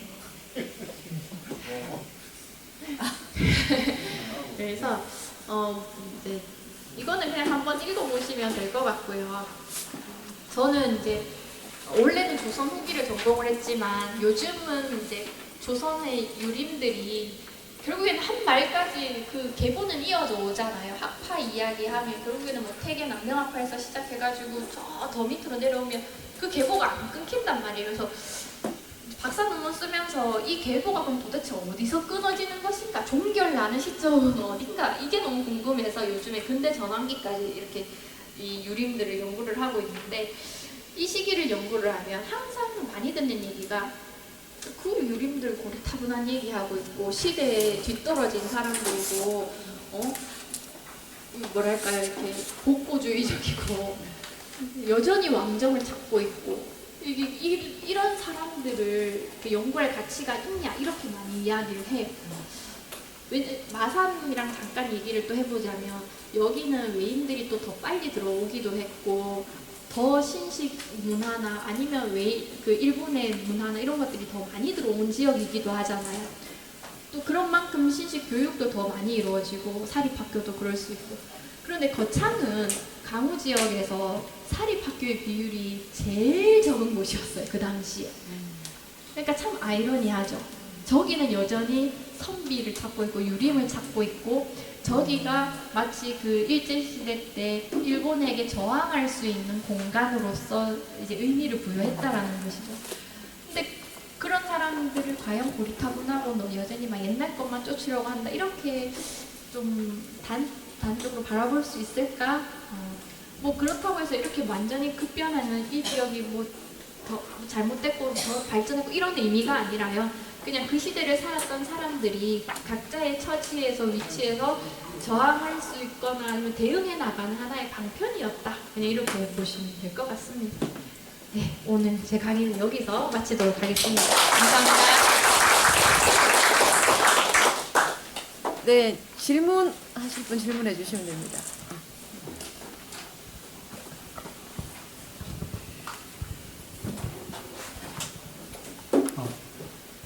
선생님 강의가 너무 재밌어가지고 90분 동안 넷플릭스 드라마보다 훨씬 더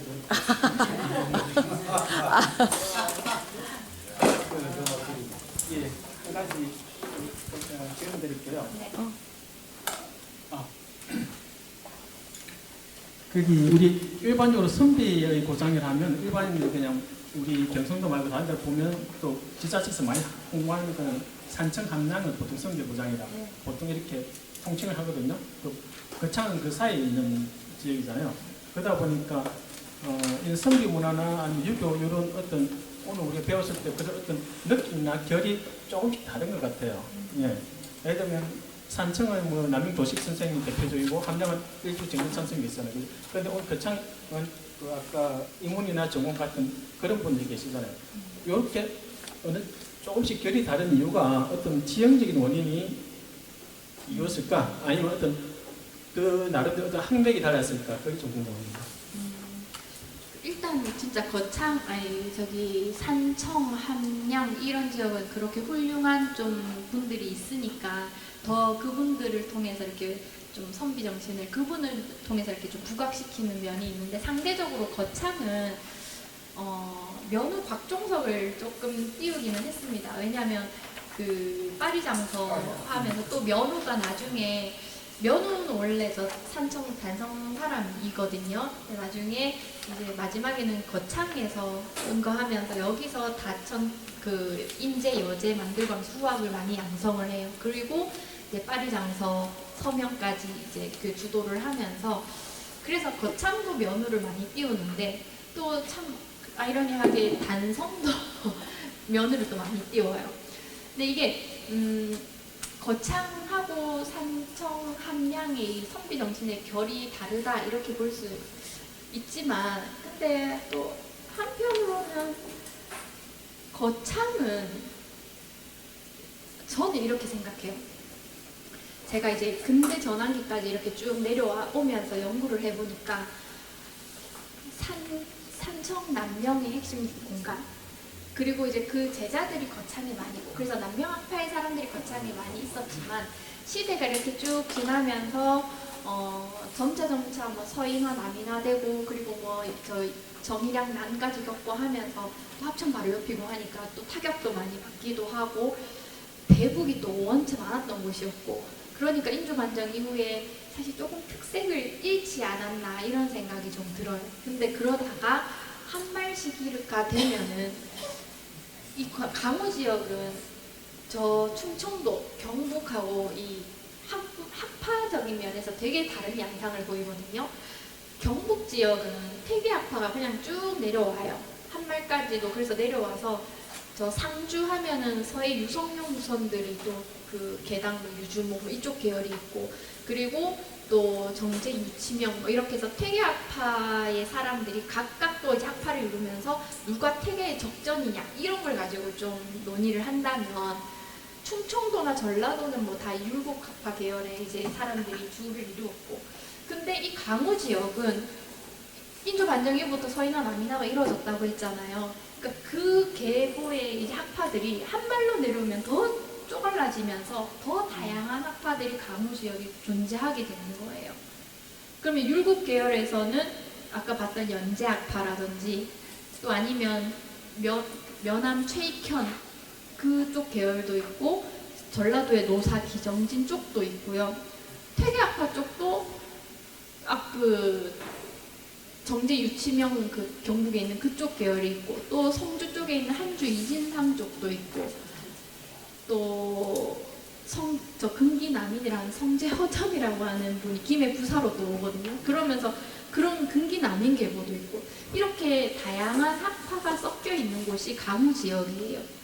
그래서 근대 전환기 이 강우 지역, 경남 지역의 선비 문화라고 하면 확실히 그런 다양한 학파들이 모여서 활발히 교류하면서 강학 활동을 정말 많이 하는 게 하나의 특색이라는 특색이고요. 그 중에서 거창은 연제학파의 문인이 가장 많았던 곳, 그리고 면허 각종석을 이야기했지만 한주학파의 또 문인들이 그렇게 가장 그 면허 각종석의 제자를 포함해서 한주학파의 비중이 또 가장 컸던 곳. 그러니까 이제 조금 결이 다른 거죠. 산청이나 이 함양은 조선 중기의 인물들을 이제 주로 띄우고 이제 그들의 정신을 살펴본다면, 이제 그런 강우 지역의 역사 속에서 근대 전환기 그 다양한 학파의 학문 활동들이 이루어지는 상황에서 거창이 그 중심에 있었던 곳이다라는 거예요. 그러니까 산청, 함양도 물론 중요한 곳이지만 가장 학문적인 분위기가 좀 뛰어나고 활발히 이루어졌던 곳은 거창이다. 그리고 시기가 또 이렇게 막 근대 전환 국권 상실기로 들어가는 이런 시기에 이제 전통 도학을 끝까지 지키려고 하는 그런 흐름의 결인 거죠. 거창은 또 이제 6개 지역이 붙어 있거든요. 충청도하고도 붙어 있고, 또 이제 전라도하고도 또 이제 연결돼, 김천하고도 또 연결되어 있고, 이러다 보니까 또 다양한 지역을 사람들을 이렇게 또 교류할 수 있는 그런 곳이기도 하고 그런 영향인 것 같습니다. 네. 어쨌든 서부 경남의 중심도시라 그러면 이제 진주라고 할 수가 있는데, 네. 진주를 제외한 서북부 내륙의 중심도시는 거창이라고 할 수 있잖아요. 네. 그리고 경남에서 가장 인구가 경제로서 뭐 6만밖에 안 되지만 가장 많은 곳인데, 그 거창이 서북부 내륙의 중심도시가 된 것은 언제부터이고 어떤 이유에서고, 그다음 이런 거창의 학풍, 학맥 이런 것들이 또 영향을 갖다 미친, 현재의 거창에 영향을 갖다 미친 거라고 보시는가요? 현재의 거창 일단 영향을 미쳤는가라고 하면 그거는 제가 잘 모르겠어요. 네, 제가 이제 거창 사람도 아니라 가지고 그 지금 현재의 생태에 이제 그것까지는 제가 면밀히 알지를 못해서 그거는 잘 모르겠고, 거창이 일단 면적 자체가 넓어요. 네. 그러니까 이제 조선시대 때도 또 특히나 그 아까 단경왕후 신씨 나오고 하면서 거창도 부가 됐었거든요. 그러니까 그 조선시대 때부터도 이미 강우 지역에서는 이제 면적도 넓었는데다가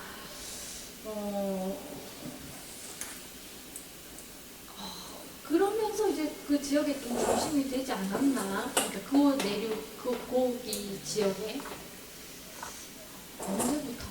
일단 행정적으로는 이제 보통 우리 조선시대 때 이 도부, 그 다음에 이제 부목, 분현 이런 체제로 갔거든요.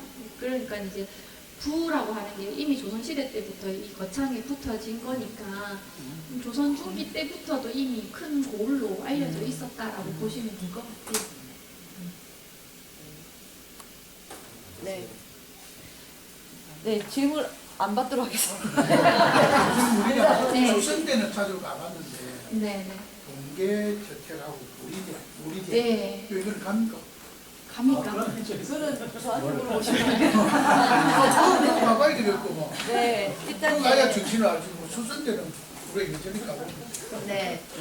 아, 선생님 저 잠깐 아, 네네. 아니 저번 시간에 제가 그 권뇌를 얘기하면서 진해 사랑이다 이렇게 얘기해가지고 그 강의 끝나고 나갈 때 그 선생님이 얘기해 주셨거든요. 지금의 진해는 그뭐 을사늑약이고 하면서 이 무렵에 이제 생긴 그 명칭이다 이렇게 얘기를 하셔가지고 이제 제가 좀 다시 알아봤어요. 이제 제가 말한 진해는 지금으로는 저뭐 하포구 있는 이쪽이라고 하더라고요. 예, 그 진동 맞아요. 그쪽이라고 하더라고요. 그래서 이제 조선시대 때 진해현이 있습니다. 예, 거기에요. 그래서 이 권례라는 분이 그 생원시하고 이런 거 합격한 거에 보면 진해 이렇게 적혀져 있어요. 그래서 저는 이제 그 사정을 모르고 지금의 진해 사람이다 이렇게 얘기를 한 거예요.